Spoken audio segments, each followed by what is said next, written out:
રાજકોટના વિંછિયામાં એક મહિના પહેલા જે મર્ડર કેસનો મામલો બન્યો હતો, હવે મર્ડર કેસના મામલામાં ક્યાંક ને ક્યાંક રાજકારણ ગરમાઈ રહ્યું છે ને ક્યાંક ને ક્યાંક કંઈક રંધાઈ રહ્યું છે એવું પણ લાગી રહ્યું છે. હું આ વસ્તુ એટલા માટે કહી રહી છું કારણ કે હવે રાજકારણમાં એટલો બધો ગરમાવો આવી ગયો છે. આ ઘનશ્યામભાઈ રાજપરા નામના એક ઈસમનું મર્ડર કરી નાખવામાં આવ્યું હતું. આ મર્ડર થયું ત્યારે જેટલા પણ કોળી સમાજના લોકો છે જે વિંછિયામાં રહે છે એ દરેક લોકો રસ્તા પર આવી ગયા હતા.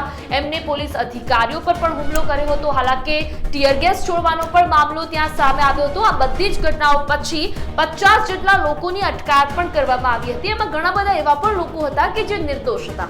હવે આ 50 લોકોની અટકાયત બાદ જે ઘનશ્યામભાઈ રાજપરા નામના ઈસમનું મર્ડર કરવામાં આવ્યું છે તેને લઈને હવે ક્યાંક રાજકારણ રમાઈ રહ્યું છે, રાજકારણ ગરમાઈ રહ્યું છે એવી માહિતી સામે આવી છે. પરંતુ આ બધાની વચ્ચે એક મહિના પહેલા બ્રિજરાજ સોલંકીનો એક એવો વિડીયો, આપણા ગુજરાતના પ્રધાન હર્ષ સંઘવીને હુંકાર ધરતો વિડીયો, એ રાજકોટના વિંછિયાના જે એસપી છે એમને હુંકાર ધરતો વિડીયો એક એવો સામે આવ્યો હતો અને એમને એવું કહ્યું હતું કે જેટલા પણ અધિકારીઓ છે, પદાધિકારીઓ છે, નેતા છે, આ એસપી છે, ગુજરાતના પ્રધાન છે હર્ષ સંઘવી, બધા જ સાંભળી લેજો. હર્ષ સંઘવી વારે ઘડી એવું કહેતા હોય છે કે તમે જો કાયદામાં રહેશો તો તમે ફાયદામાં રહેશો. ને આ હુંકાર જે બ્રિજરાજ સોલંકી એક મહિના પહેલા જે ઘનશ્યામભાઈ રાજપરાની હત્યા કરી નાખવામાં આવી હતી તેમનો એવો હુંકાર હતો કે હર્ષ સંઘવી સાહેબ, જો તમે પણ કાયદામાં રહેશો તો ફાયદામાં રહેશો. કાયદો તમારા માટે પણ એ છે ને કાયદો આમ જનતા માટે પણ એ જ છે. અને એને જ લઈને હવે રાજકારણમાં એટલા બધા ઉથલ પાથલ સર્જાઈ રહી છે, એટલી બધી જે ઘટનાઓ છે તેનું નિર્માણ થઈ રહ્યું છે ને દરેક અમુક જે રાજકીય નેતાઓ છે તે પણ આવી રહ્યા છે. હવે જોઈએ કે રાજકીય નેતાઓ આ મુદ્દાને લઈને શું કહી રહ્યા છે. કે જે આજકાલ હમણાં થોડા દિવસથી વિષયાને લઈને જે રાજકારણ ગરમાયું છે, તો એમાં હું કોળી સમાજને કહેવા માંગુ છું કે એ પોલિટિક અને રાજકીય ટંટ હોય ને એવું મને લાગી રહ્યું છે. એટલે આપણને સમજ વાત બેકી રહ્યો છું કે જેમાં જાજા ભાગના જે કોળી સમાજના આગેવાનો છે જે આમ આદમી પાર્ટીના છે, એટલે મારે આ બોલવું પડે છે. કંઈક સુરેન્દ્રનગર બાજુથી આવ્યા છે, કંઈક ભાવનગર બાજુથી આવ્યા છે, કંઈક અમારા બોટાદના. તો એ મિત્રોને હું કહેવા માંગુ છું કે તમારી ઉપર કોળી સમાજે ભરોસો કરી જે લાખો રૂપિયા ખર્ચો કરીને ધારાસભ્ય બનતા એ તમને ફરીમાં અમે વિશ્વાસ મેકીને આમ આદમી પાર્ટીના ધારાસભ્ય ઉમેશભાઈ મકવાણાને બનાવ્યા છે. એ વ્યક્તિ આજની તારીખમાં કોળી સમાજના આટલા અન્યાયથી આટલી વસ્તુ છે કોઈનો ફોન નથી ઉપાડતા, કોળી સમાજનું કાંઈ પણ કામ હોય તો પણ નથી આવતા. તો આ લોકોના મિત્રોને હું કહેવા માંગુ છું જે આમ આદમી પાર્ટીમાં કોળી સમાજના આગેવાનો છે ને, ભાવનગર વાળા હોય, બોટાદ વાળા હોય કે સુરેન્દ્રનગર વાળા, એને હું કહેવા માંગુ તમને બોટાદની પીડા નથી દેખાતી કોળી સમાજની કે તમારા ધારાસભ્ય 3 વર્ષથી છે કોળી સાથે અન્યાય થઈ રહ્યો છે. વિષયામાં પણ એ સામેલ નથી, બોટાદમાં પણ નથી. અમે દરખીત આવી છે આ 3 વર્ષથી.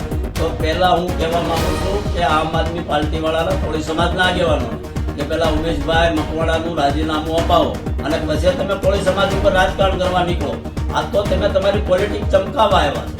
વિષયાનું એક બાનું લઈ અને આમાં ખરેખર તમે રાજનીતિ કરી રહ્યા છો, એનાથી વિશેષ કાંઈ નથી. તો સમાજને હું કહેવા માંગુ છું કે આમાં ગુમરાહ ના થતા. હું ગુજરાત કોળી ઠાકોર સેના અધ્યક્ષ જયેશ ઠાકોર. હાલ એક કોળી સમાજના આગેવાન કે જેનો વિડીયો વાયરલ થયો છે કે જે એવું કહી રહ્યા છે કે વિંછિયામાં જે કોળી ઠાકોર મહાસંમેલન થઈ રહ્યું છે એ એક રાજકીય સ્ટન્ટ છે અને ઉમેશભાઈ મકવાણાએ રાજીનામું દેવું જોઈએ. કોળી સમાજના મત લઈને જીતા છે તો ભાઈ એ ફક્ત કોળી સમાજના એ એક વ્યક્તિને કે કુંવરજી બાવળિયાને નથી કહેતા. અમે ગુજરાતના 39 ધારાસભ્ય એમપીને અમે કહી છે કે તમે લોકોએ કોઈ મોઢું આ બાબતે નથી ખોલ્યા. અમે તમામ આગેવાનોને કહી છે, તમામ સંગઠન વાળાને કહી છે, ફક્ત એને નહીં. અને કોઈ રાજકીય સ્ટન્ટ નથી. આવા કેટલી જગ્યાએ કોળી સમાજ ઉપર અત્યાચાર થયો છે અને જેની ઉપર ફરિયાદો દબાવવામાં આવી છે અને એને લઈને આજે પીડાને લઈને મહાસંમેલન થઈ રહ્યું છે. કોઈ રાજકીય નેતા બનવા માટે નહીં કે કોઈ પાર્ટીએ નહીં, કોઈ પણ આ સંગઠન જે સંમેલન થશે એમાં કોઈ નેતાએ ખેસ પહેરીને નથી આવવાનું, કોઈ પણ નેતાએ નહીં. અને તમે તમારો પર્સનલ ઝઘડો, પર્સનલ દુશ્મનીને લઈ એક વિડીયો જાહેર કરો છો જે અંદરો અંદર ખેદ કરાવો છો, એવું નહીં ચાલે. મહાસંમેલન તો થશે જ અને લાખોની સંખ્યામાં કોળી ઠાકોર ત્યાં ઉભો રહેશે. જો ન્યાય નહીં મળે ને તો ગુજરાતમાં વાવાઝોડું તો આવશે જ. જય વેલનાથ, જય કોળી સમાજ. હું ગુજરાત કોળી ઠાકોર સેના અધ્યક્ષ જયેશ ઠાકોર. હાલ એક કોળી સમાજના આગેવાન કે જેનો વિડીયો વાયરલ થયો છે કે જે એવું કહી રહ્યા છે કે વિછિયામાં જે કોળી ઠાકોર મહાસંમેલન થઈ રહ્યું છે એ એક રાજકીય સિદ્ધાંત છે અને ઉમેશભાઈ મકવાણાએ રાજીનામું દેવું જોઈએ. કોળી સમાજના મત લઈને જીતા છે તો ભાઈ એ ફક્ત કોળી સમાજના એ એક વ્યક્તિને કુંવરજી બાવળિયાને નથી કહેતા. અમે ગુજરાતના 39 ધારાસભ્ય એમપીને અમે કહી છે કે તમે લોકોએ કોઈ મોઢું આ બાબતે નથી ખોલ્યા. અમે તમામ આગેવાનોને કહી છે, તમામ સંગઠનવાળાને કહી છે, ફક્ત એને નહીં અને કોઈ રાજકીય સિદ્ધાંત નથી. આવા કેટલી જગ્યાએ કોઈ સમાજ ઉપર અત્યાચાર થયો છે અને જેની ઉપર ફરિયાદો દબાવવામાં આવી છે અને એને લઈને આજની પીડાને લઈને મહાસંમેલન થઈ રહ્યું છે.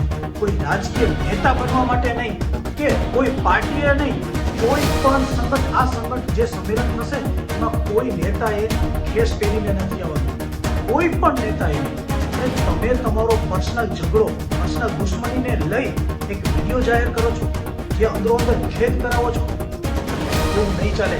મહાસંમેલન તો થશે જ અને લાખોની સંખ્યામાં કોળી ઠાકોર ત્યાં ઉભો રહેશે. જો ન્યાય નહીં મળે ને તો ગુજરાતમાં વાવાઝોડું તો આવશે જ. જય વેલનાથ, જય કોળી.